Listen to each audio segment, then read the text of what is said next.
सदाशिवसमारम्भां शङ्कराचार्यमध्यमाम् अस्मदाचार्यपर्यन्तां वन्दे गुरुपरम्पराम्। ॐ सहना भवतु, सहनौ भुनक्तु, सह वीर्यं करवावहै, तेजस्विनावधीतमस्तु मा विद्विषावहै। ॐ शान्ति शान्ति शान्ति। ॐ पार्थाय प्रतिबोधितां भगवता नारायणेन स्वयं व्यासेन ग्रथितां पुराणमुनिना मध्ये महाभारतम् अद्वैतामृतवर्षिणीं भगवतीम् अष्टादशाध्यायिनीम् अम्ब त्वामनुसन्दधामि भगवद्गीते भवद्वेषिणीम्। यं ब्रह्मा वरुणेन्द्ररुद्रमरुतः स्तुवन्ति दिव्यैस्तवैः वेदैः साङ्गपदक्रमोपनिषदैः गायन्ति यं सामगाः। ध्यानावस्थिततद्गतेन मनसा पश्यन्ति यं योगिनः यस्यान्तं न विदुःसुरासुरगणाः देवाय तस्मै।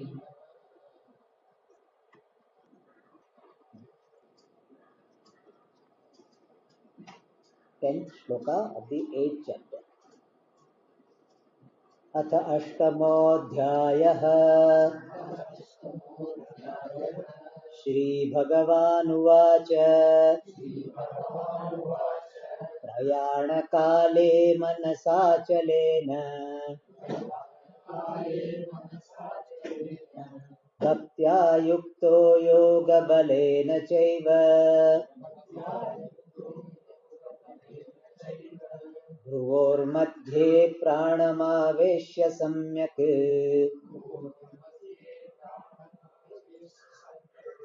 सतं परं पुरुषमुपैति दिव्यम् यदक्षरं वेदविदो वदन्ति विशन्ति यद्यतयो वीतरागाः यदिच्छन्तो ब्रह्मचर्यं चरन्ति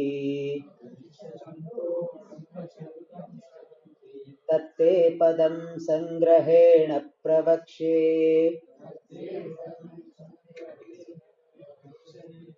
सर्वद्वाराणि संयम्य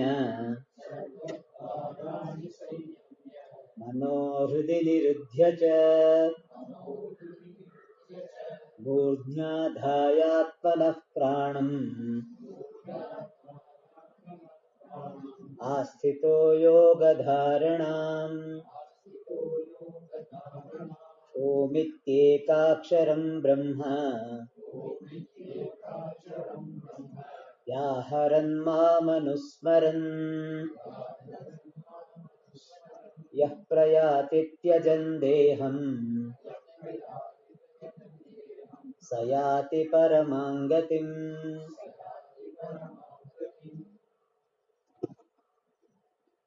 We are seeing the topic of getting freedom, moksha, by going to Brahmaloka. This is technically called Krama Mukti, freedom in stages. That is not the main freedom which we generally talk about in Vedanta.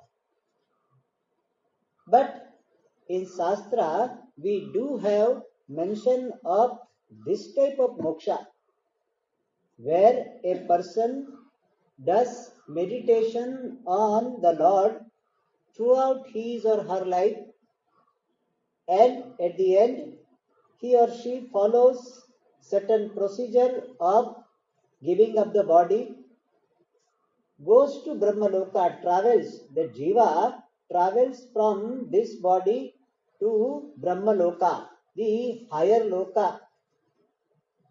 which person passes through various stages which are also described in Shastra. And then he goes to Brahma Loka, and there he gets Jnanam, I am Brahma. And by that Jnanam, he becomes free. He could have become free here itself, but somehow it did not happen. Many times we keep on postponing, so it didn't happen here, but it happens there, and he gets moksha. This is called moksha in stages, krama mukti. Some people may think that, oh, krama mukti is very good. We can get moksha also, we can go to Brahmalok also, two in one. Whereas Swamiji, your moksha is only moksha here. The moksha which we talk about is called sadhya mukti. Sadhya mukti means freedom here and now, in this life itself. So Swamiji, we are getting only pure, only a simple dosa. Whereas the krama mukti is like a masala dosa. You go to Brahmaloka, masala, and then you get dosa moksha. So some people may think like this. For them, we are telling it is not so easy. Person has to keep this meditativeness throughout the life, and at the end of his life, what he has to do? Sarvadvarani Sanyamya. All the sense organs are to be withdrawn.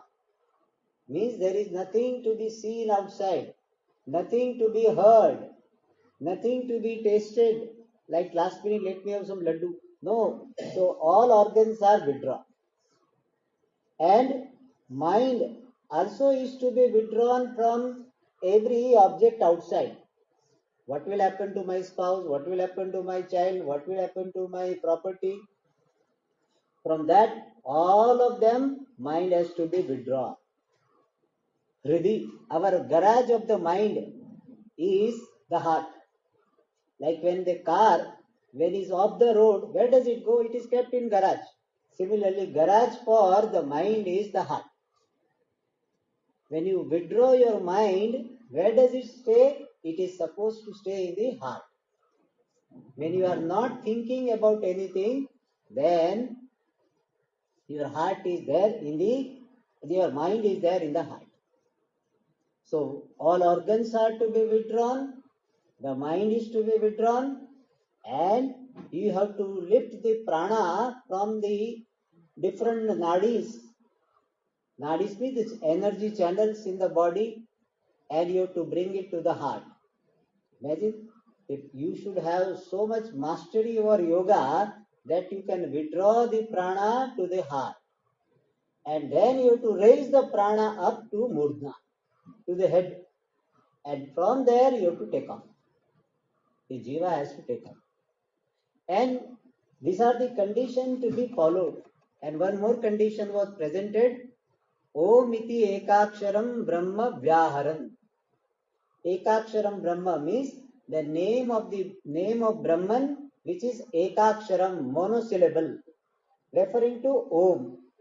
Om is called Ekakshara Brahma, monosyllabic name of the Lord. Brahma means Ishvara, and Ishvara's name, which is in one syllable, is Om. And that one has to chant at the end of his life. Om, Om, and then he leaves the body. And this Omkara is technically called Pratika, symbol, for worshipping, meditating on Ishvara, the Lord. So here one important thing to be noted is that there are two types of support for meditating on Ishvara. One is called Pratima, other is called Pratika. Pratima means the Vigraha. Like today we did the Kumbhabhishekam of that Devi. That is Lalita. So Lalitambika we did Vigraha, this Kumbhabhisheka. So that Lalitambika, that idol is called Pratima. Where all limbs are there.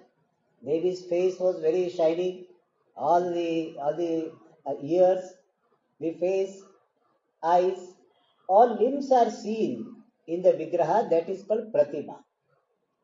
And down below there is some yantra, Shri yantra. That is called what? pratika. It's a symbol. You don't see legs and hands and all this. That is for symbol. Omkara also is what? Symbol. And so we are worshipping the Lord through Pratima. This important thing we need to keep in mind, that we are not worshipping really the stone. We are worshipping the Lord with the help of that Vigraha. How do we say that we are not worshipping the stone? Many people, many atheists will tell you, why are you worshipping the stone? They say like that. We are not worshipping the stone. Why? Because two ways we can give the answer. One is that Vigraha is a medium for us to connect with Ishvara. This Vigraha, this Pratima, the idol, is a medium for us to connect to Ishvara. Generally, my favorite example is this mobile. When you are talking to your brother, sister through mobile, somebody asks you, whom do you call, whom you are talking with? Do you ever say, I am talking with mobile? Do you say that? You never say. Even though practically this is what you are doing. You are talking to the mobile only. But if anybody asks you whom you are talking with, you don't say mobile. If you say mobile, then person will understand that you don't want to tell whom you want to talk, whom you are talking with. Sometimes we want to avoid certain things, we give such answer. So nobody thinks that I am talking to talking to mobile. You always think I am talking to my brother, sister, friend. So mobile is what? Is a medium for you to connect with that person. Similarly, this idol is like this mobile. This idol is a medium for connect you with this Lord, connecting you with the Lord. So never think that you are worshipping the stone. You are worshipping Ishvara through this Vigraha, through this Pratima, through this idol. This is one way of looking at this. Another one is we are invoking the presence of Ishvara in that Vigraha. There is another way of seeing. That is why we do so many mantras, puja, and you know that mantra, what has been done, that mantra's energy is kept in water. And that water is put on the Devi so that energy is transferred. And also, if you have seen that they will connect this Yajna Kunda, this one string will be going like wire, be connected with this Vigraha. So, whatever energy is developed by the Ahuti oblation mantra, that is transferred to this Vigraha. That is why that Vigraha, that idol, is invoked with the Pranic Shakti, Prana Shakti. And therefore, the Vigraha is not an inert entity for us. It is a live entity in which we have invoked the presence of the Lord. We have invoked the power of Ishvara. If that clarity is there, then you will be able to answer those atheists, those who say that you are worshipping the stone. We are not worshipping the stone, we are worshipping the Lord. Pujya Swamiji used to say, we are not idol worshippers, we are Bhagavat Pujaka. We are worshippers of the Lord, not worshipper of the stones. People do not know and therefore they are not able to give the answer. The youngster, they will make fun of us. When we are going to temple or we are doing puja, they will make fun of us. Because we do not know what we are doing. So let us understand, we are not worshipping the stone. We are worshipping the Lord, who is specifically invoked in that particular Vigraha. And there is another one, another support for connecting with the Lord, that is called Pratika, symbol. Like Shivalinga, Shalagrama, flame. One more is this Omkara. So you can worship Omkara, you can worship the Sri Yantra by invoking the presence of Ishvara in that. and it can be also a support for meditation. And so here it is said, this upasaka, this meditator, is worshipping, meditating on the Lord with the help of Omkara. And we have seen in the last class that Omkara is the support for meditation. But what type of Omkara? Not the form Omkara, which written Om, not that. That is not the pratika, that is not symbol. The sound Om is the symbol. So you chant Om, and on that sound you invoke the presence of Ishvara. Om. Then remember Ishvara. Om. Whatever Krishna, Rama, whatever you want to remember, you remember. And that person has to do at the end also. Throughout the life he has to do, at the end also he does. And then Yaha Prayati Tyajan Deham. Having chanted the Omkara, remembering Ishvara, Ma Manusmaran, remembering me, the Lord. Chanting Omkara, not mechanically. Remembering the Lord, Yaha Prayati, one who departs, Tyajan Deham, giving up this body, Saha Paramam Gatim Yati. That person attains the highest destination called Moksha through this Brahma Loka. So they finally attain Paramatma. Alright, now in the next shloka, Bhagavan is answering a possible question. How will it be possible to remember the Lord when we are departing from the body? Even now, when we are alive, that time also difficult to remember. When we are leaving the body, that time our health also may not be good. Our mind may not be under our control. As we grow older and older, our unconscious mind becomes more strong. Our conscious mind doesn't have that much functionality. And therefore, how we will be able to do all this?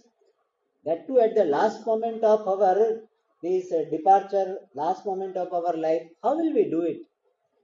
Bhagavan is giving the answer in the next sloka. Ananya cheta satatam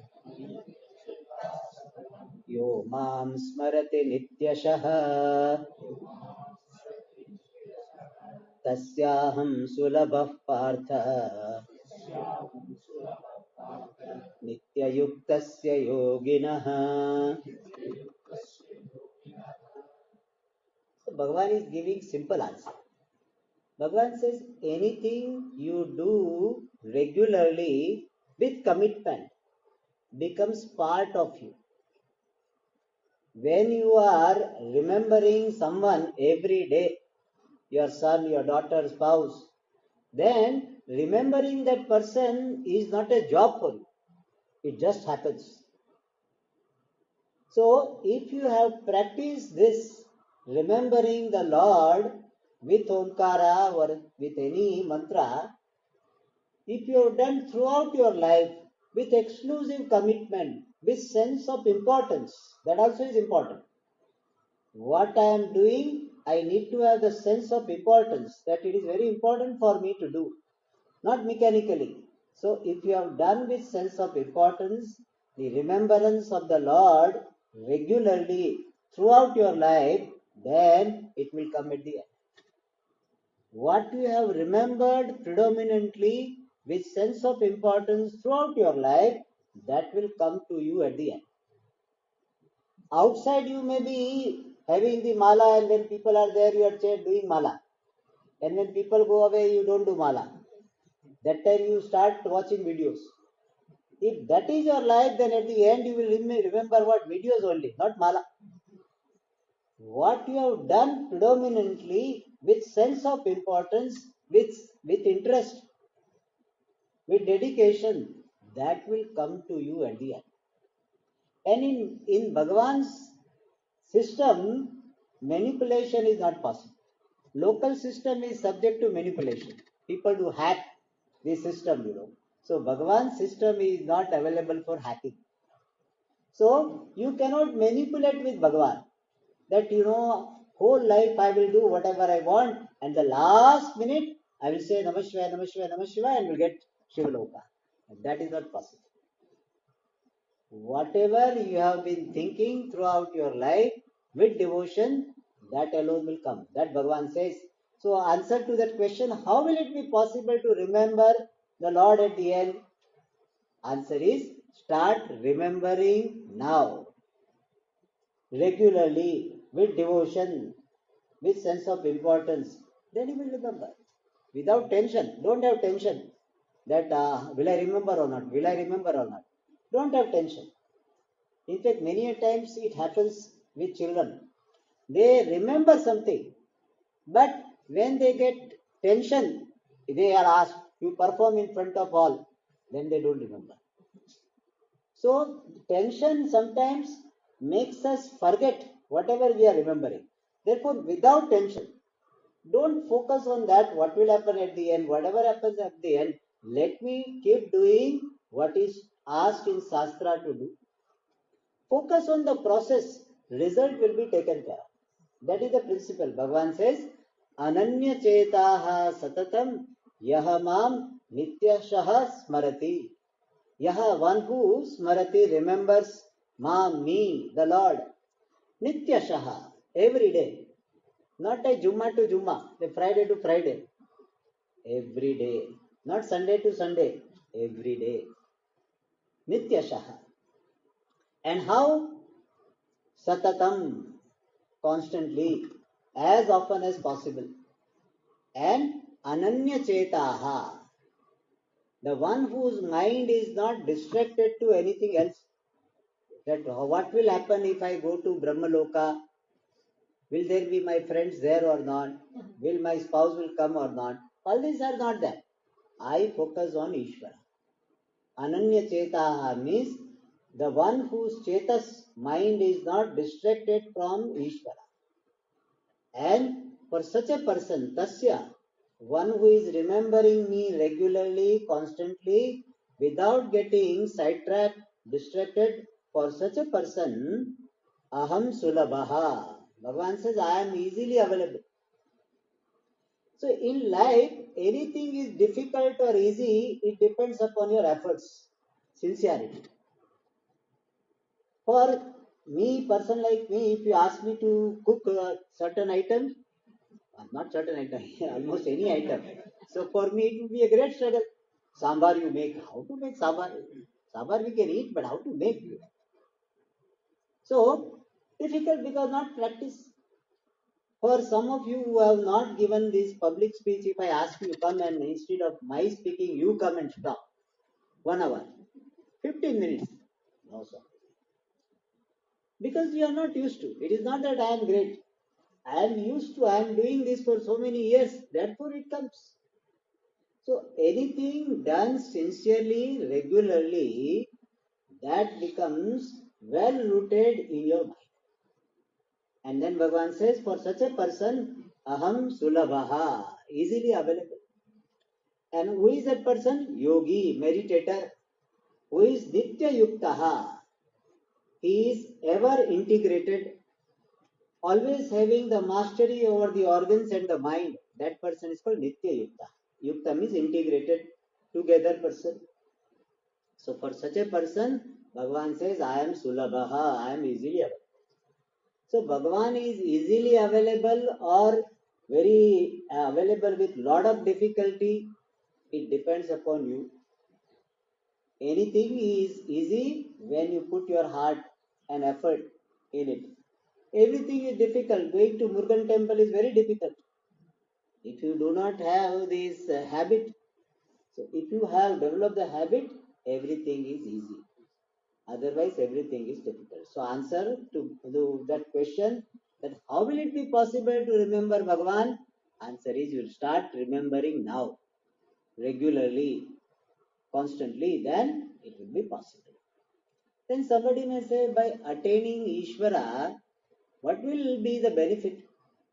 For that, Bhagavan says, Mamupetya punarjanma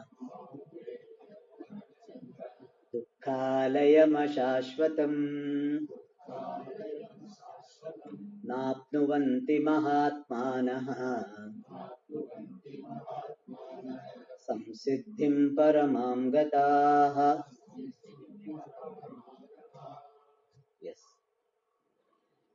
So Bhagavan says, once a person attains me, Ishvara, then person is free from the cycle of birth and death.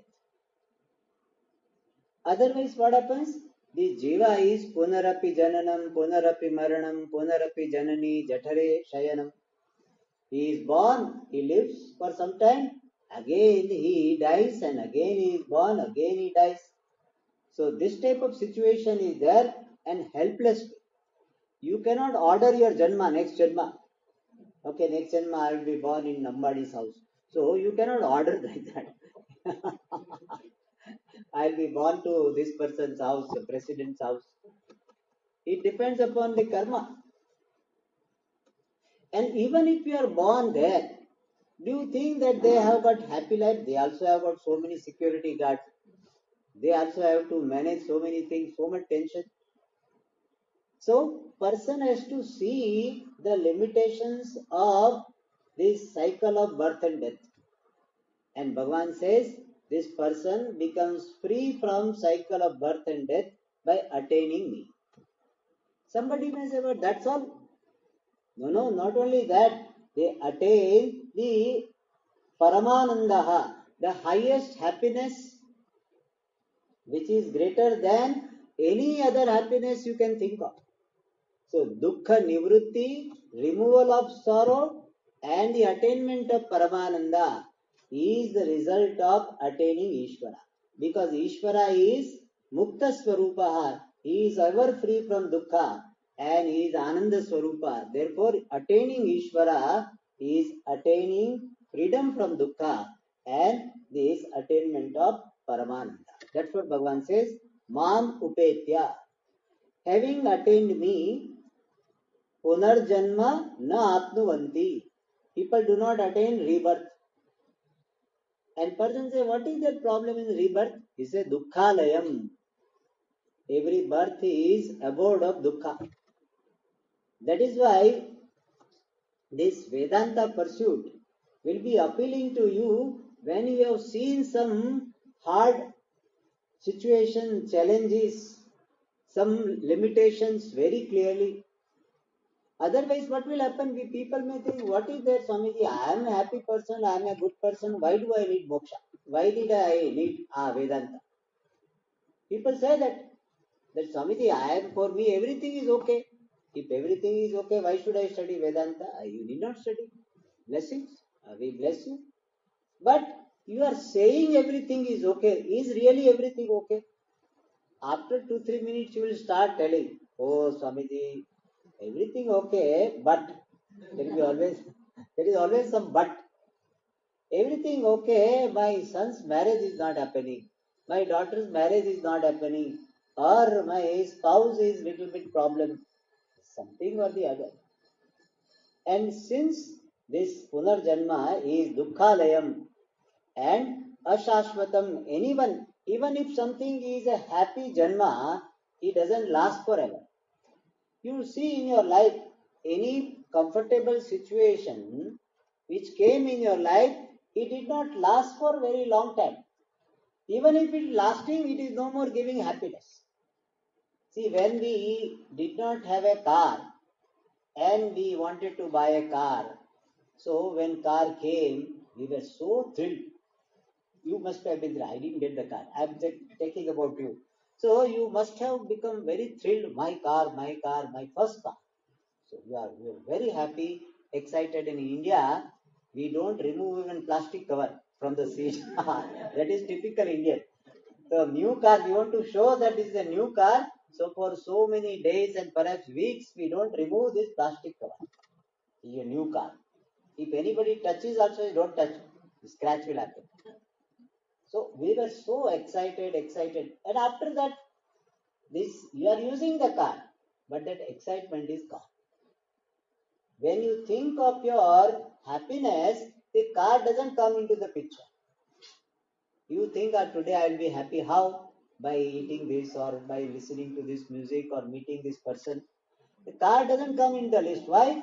Because it has become a part of your routine. So something comes as exciting situation, but it doesn't remain exciting. ashashvatam. Many things we have gone into, many situations we have gone into, and then they have become normal for us. And therefore, no more source of happiness. So, such punarjanma na apnuvanti. People do not attain. Who are they? Mahatmanaha. Great people. The people with great mind, they are called Mahatma. Generally, people think Mahatma means sadhu. Sannyasis only are called Mahatma. Real meaning of Mahatma is the one who has got the mind which is very big, broad minded, generous, accommodative. That person is called Mahan Atma. And another meaning of Mahatma is the one whose focus is on the greatest self, Paramatma. So one whose mind is on Paramatma is called Mahatma. Mahan means all pervasive. So one who is focusing on all pervasive, that person is called Mahatma. And such people do not attain Punarjanma. Samsiddhim paramam gataha.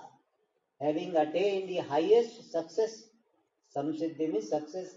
Having attained the highest success, which is moksha, they do not come back to Punarjanma.